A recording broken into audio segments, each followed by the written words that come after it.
जय हिंद, मेरा नाम जगमोहन है और आज हम बात करेंगे चंद्रयान 3 के बारे में।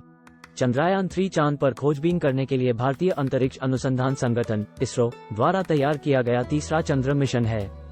2 इसमें चंद्रयान 2 के समान एक लैंडर और एक रोवर होगा, लेकिन इसमें ऑर्बिटर नहीं होगा। 3, 4 ये मिशन चंद्रयान 2 की अगली कड़ी है, क्योंकि पिछला मिशन सफलतापूर्वक चांद की कक्षा में प्रवेश करने के बाद अंतिम समय में मार्गदर्शन सॉफ्टवेयर में गड़बड़ी के कारण सॉफ्ट लैंडिंग के प्रयास में विफल हो गया था। सॉफ्ट लैंडिंग का पुनः सफल प्रयास करने हेतु इस नए चंद्र मिशन को प्रस्तावित किया गया था। 5 चंद्रयान 3 का लॉन्च सतीश धवन अंतरिक्ष केंद्र शार, श्रीहरिकोटा से 14 जुलाई 2023 शुक्रवार को भारतीय समय अनुसार दोपहर 2:35 बजे निर्धारित किया गया है। 6 चंद्रमा पर सॉफ्ट लैंडिंग की काबिलियत प्रदर्शित करने के लिए चंद्रयान कार्यक्रम के दूसरे चरण में इसरो ने एक ऑर्बिटर, एक लैंडर और एक रोवर से युक्त लॉन्च वाहन मार्क 3 LVM-3 नामक लॉन्च वाहन पर चंद्रयान 2 लॉन्च किया। 7 प्रज्ञान रोवर को तैनात करने के लिए लैंडर को सितंबर 2019 को चंद्र सतह पर टचडाउन करना था। 8, 9 इससे पहले चंद्रमा के दक्षिणी ध्रुव पर एक मिशन पर जापान के साथ सहयोग के बारे में रिपोर्टें सामने आई थीं, जहां भारत लैंडर प्रदान करता जबकि जापान लॉन्च और रोवर दोनों प्रदान करने वाला था। मिशन में साइट सैंपलिंग और चांद पर रात के समय सर्वाइव करने की टेक्नोलॉजी शामिल करने की भी संभावनाएं थीं। 10, 11 विक्रम लैंडर की बात की विफलता के कारण 2025 के लिए जापान के साथ साझेदारी में प्रस्तावित चंद्र ध्रुवीय खोजबीन मिशन LUPEX के लिए आवश्यक लैंडिंग क्षमताओं को प्रदर्शित करने के लिए एक और मिशन चंद्रयान 3 करने का प्रस्ताव दिया गया। 12 मिशन के महत्वपूर्ण फ्लाइट ऑपरेशन के दौरान यूरोपीय अंतरिक्ष एजेंसी ESA द्वारा संचालित यूरोपीय अंतरिक्ष ट्रैकिंग ESTRAC एक अनुबंध के अंतर्गत इस मिशन को सपोर्ट प्रदान करेगी। 13 इस बार अगर मिशन में भारत को सफलता मिलती है तो भारत ऐसी उपलब्धि हासिल कर चुके अमेरिका, चीन और पूर्व सोवियत संघ जैसे देशों के क्लब में शामिल हो जाएगा।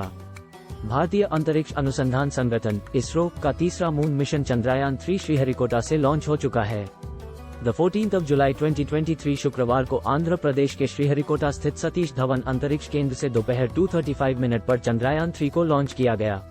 उद्देश्य इसरो ने चंद्रयान 3 मिशन के लिए 3 मुख्य उद्देश्य निर्धारित किए हैं, जिनमें शामिल हैं लैंडर की चंद्रमा की सतह पर सुरक्षित और सॉफ्ट लैंडिंग कराना, चंद्रमा पर रोवर की विचरण क्षमताओं का अवलोकन और प्रदर्शन, चंद्रमा की संरचना को बेहतर ढंग से समझने और उसके विज्ञान को अभ्यास में लाने के लिए चंद्रमा की सतह पर उपलब्ध रासायनिक और प्राकृतिक तत्वों, मिट्टी, पानी आदि पर वैज्ञानिक प्रयोग करना।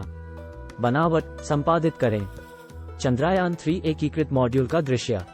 Propulsion module. Chandrayaan 3 propulsion module, जिसका उपयोग रिले उपग्रह के रूप में किया जाएगा। इसका प्रोपल्शन मॉड्यूल संचार रिले उपग्रह की तरह व्यवहार करेगा। प्रोपल्शन मॉड्यूल लैंडर और रोवर युक्त ढांचे को तब तक अंतरिक्ष में धकेलता रहेगा जब तक कि अंतरिक्ष यान 100 किलोमीटर ऊंचाई वाली चंद्र कक्षा में न पहुंच जाए।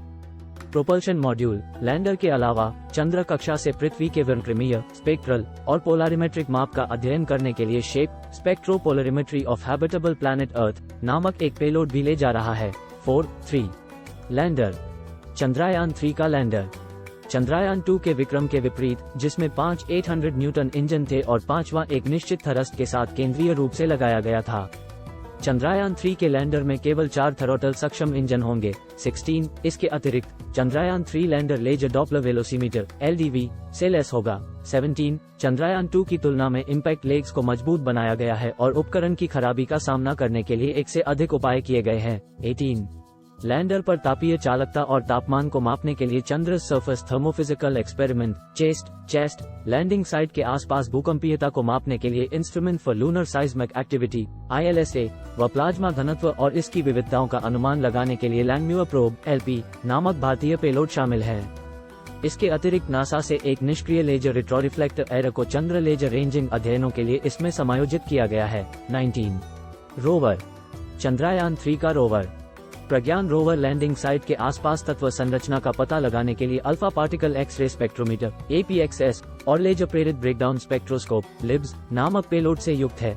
दिसंबर 2019 में ये बताया गया कि इसरो ने परियोजना की प्रारंभिक फंडिंग के लिए 751 INR 10 United States dollars and 95 cents million का अनुरोध किया था, जिसमें से 601 INR 8 United States dollars and 76 cents million machinery, उपकरण और अन्य पूंजीगत व्यय की पूर्ति के लिए होगा, जबकि शेष 151 INR 2 United States dollars and 19 cents million राजस्व व्यय मद में मांगा गया है।